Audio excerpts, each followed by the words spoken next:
If you listen to the other side for the past couple days, you would think that South Carolina was reliving in the 1960s. Can we please stop the fear-mongering?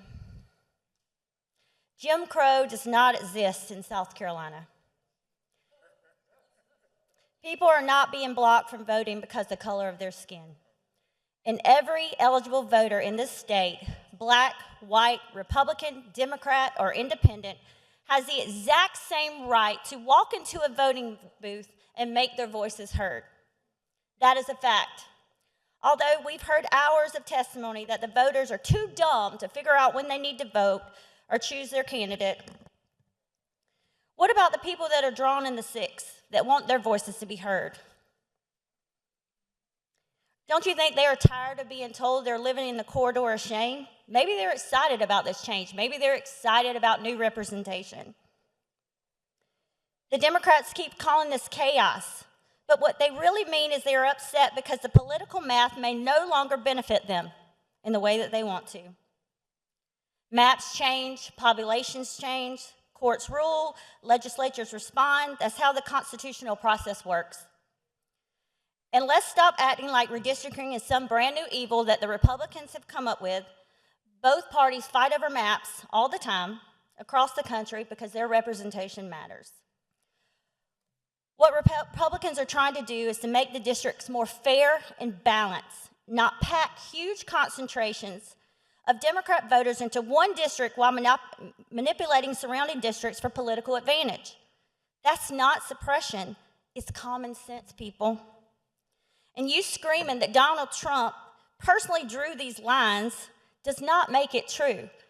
I trust our president and the administration that is following him and gave him these boundaries and gave him the lines and gave him this advice. I trust that.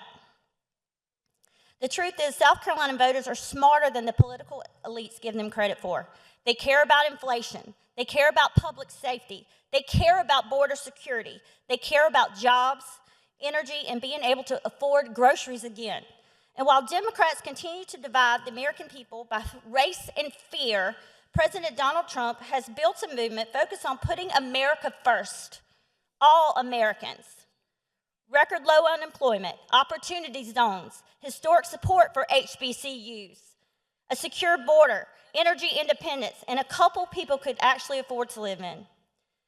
And while you laugh because I don't make you happy with my words up here, that's okay. We've been listening to yours for 2 days. That is why the working class voters in every race are shifting their voices toward a conservative policy across this country. What are you scared of, Democrats? Nobody's forcing them to do this, not because of district lines, but because they are tired of being talked down to, is that people know better than they do. Your message is tired, and we are tired of hearing it. The people of South Carolina do not need lectures about racism every time a Republican wins an election. We need honest representation in fair districts where every vote counts equally. The people that have been trapped in the six now have an opportunity to make their voices heard. And no matter how many dramatic speeches are made this week, every eligible voter in South Carolina will have the same constitutional right. Instead of you telling them they can't, provide that information to them. I educate my voters. I put everything on Facebook. I put everything on social media. And when you act like no one has a phone or access to resources, you are saying that your voters are not smart enough for the constitutional process. That's sad. That's suppression. That's disenfranchisement. Whew. And no matter how many dramatic speeches we hear, we're going to keep hearing more, I'm sure, for the rest of the day. When Election Day comes, the voices will be heard to have fair representation by all. Thank you, Mr. Speaker.